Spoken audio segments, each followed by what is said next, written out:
Students, आप देख रहे हैं चैप्टर नंबर 2। इसका पूरा पीडीएफ नोट्स मैं डिस्क्रिप्शन बॉक्स में दे दूंगा, इसको डाउनलोड कर लेना। Acid, basis and salts. तो इसमें एसिड्स क्या होते हैं, ठीक है, बेसिस क्या होते हैं, और इनकी प्रॉपर्टीज़ जो है यहाँ पर बता दी गई हैं। अगर आप इस चीज़ को थोड़ा समझ लेते हो तो चैप्टर आधा कॉन्सेप्ट आपका यहीं से क्लियर हो जाएगा। उसके बाद आपको पूरा चैप्टर समझ में आ जाएगा। जो नेचुरली सम जो एसिड्स हैं जिनके नाम हैं नेचुरली, तो उनको हमें पता होना चाहिए, जो नेचर में अवेलेबल है, जिसको केमिकली नहीं बनाया गया है। इसमें कौन कौन से एसिड्स पाए जाते हैं, इनमें क्वेश्चन आता है आपका हमेशा, इसको पढ़ लेना है। एसिड बेस इंडिकेटर क्या होते हैं, आपका अम्ल क्षार सूचक क्या होते हैं, और इसमें लिटमस सॉल्यूशन क्या होगा, ऑलोफैक्टरी इंडिकेटर्स क्या होते हैं, ये हमेशा क्वेश्चन पूछा जाता है, थोड़ा ध्यान रखना। इसके बाद आते हैं हमारे जो बेस इंडिकेटर्स क्या होते हैं, उनके नेम क्या है, कलर चेंज कैसा होता है एसिड के साथ, कलर चेंज कैसा होता है बेस के साथ, ये सारी चीज़ें। डाइल्यूट एसिड क्या होते हैं, कंसनट्रेटेड एसिड्स क्या होते हैं, ठीक है, chemical properties of acid and bases क्या होते हैं, यहाँ पे सब कुछ बताया गया है। पॉप टेस्ट तो आप जानते हो हाइड्रोजन गैस का होता है। बेस प्लस मेटल जब होगा, यानी कि बेस प्लस मेटल जब आपस में रिएक्ट करते हैं तो सॉल्ट प्लस हाइड्रोजन हमें देते हैं, ठीक है। ये ध्यान रखना है, हर चीज़ यहाँ पे बताई गई है, बस इनको पढ़ना है, आपको समझ में आ जाएगा।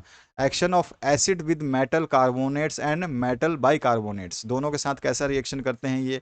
लाइम वाटर टेस्ट पूछा जाता है, उसके बारे में बताया गया है। न्यूट्रलाइजेशन रिएक्शन, जब बेस और एसिड मिलकर के सॉल्ट और वाटर देते हैं तो ये न्यूट्रलाइजेशन रिएक्शन होता है। पूछता है कभी एग्जाम में न्यूट्रलाइजेशन रिएक्शन क्या होता है, डिस्क्राइब करिए एक एग्जाम्पल के साथ में। तो एग्जाम्पल भी यहाँ पे दिया गया है, आप आराम से देख सकते हैं।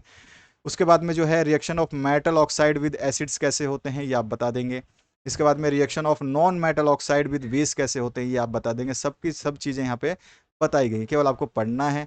इसके बाद में एसिड और बेस इन वाटर सॉल्यूशन, वो कैसा उनका बिहेवियर हो जाएगा, वो यहाँ पे बताया गया है। हर चीज़ दी गई है। आप सारे पीडीएफ नोट्स जो यहाँ से लेकर के आप 16 चैप्टर तक के पीडीएफ प्रोवाइड कर दिए हमने, उन सभी के नोट्स आप जो है डाउनलोड कर सकते हैं, पीडीएफ फॉर्म में अवेलेबल है। और ये सारे के सारे जो है आपके हिंदी में भी अवेलेबल है। पीडीएफ जो है ये आपका हिंदी में भी है और इंग्लिश में भी है, तो आपको जो लैंग्वेज सूट करता है उससे आप कर सकते हैं। दोनों लैंग्वेज भी आप यूज़ कर सकते हैं समझने के लिए।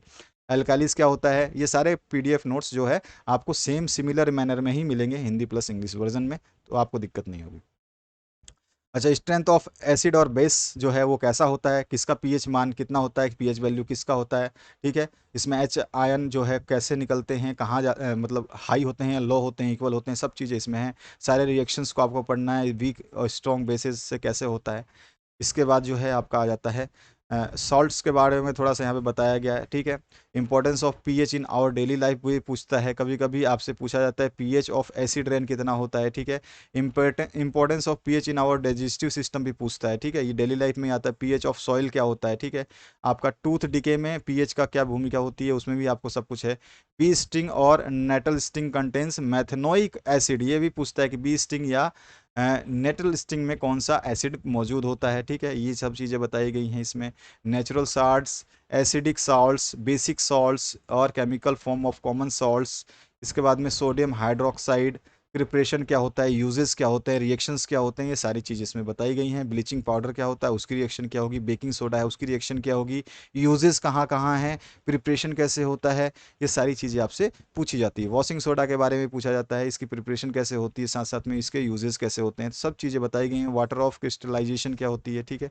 यहाँ पे हर चीज़ आपको डिस्क्राइब की गई है। इस सेकंड चैप्टर है आपका, इसके बाद में जो नोट्स मिलेगा आपको फर्स्ट चैप्टर का मिल जाएगा, यानी कि फर्स्ट चैप्टर पहुंचते ही हमारे 1 से 16 चैप्टर तक के नोट्स जो है कंप्लीट हो जाएंगे, जो कि पीडीएफ फॉर्म में अवेलेबल है। हर चैप्टर का पीडीएफ अवेलेबल है। और इसके बाद में आप एक्सरसाइज करेंगे, जो एक्सरसाइज यहाँ पे दिया गया है, सभी के क्वेश्चन के आंसर जो है एक्सरसाइज के, ये आपको इसी नोट्स के द्वारा मिल जाएंगे। इस पीडीएफ को ढंग से पढ़िएगा, आपका ये चैप्टर तैयार हो जाएगा। कोई भी दिक्कत है कमेंट सेक्शन में आप हमें कमेंट कर सकते हैं, एवरी टाइम एनी टाइम, और हम जो है आपको रिस्पॉन्सिबली उसका जो है रिप्लाई कर देंगे। थैंक यू वेरी मच, और शेयर करना बिल्कुल ना भूलें।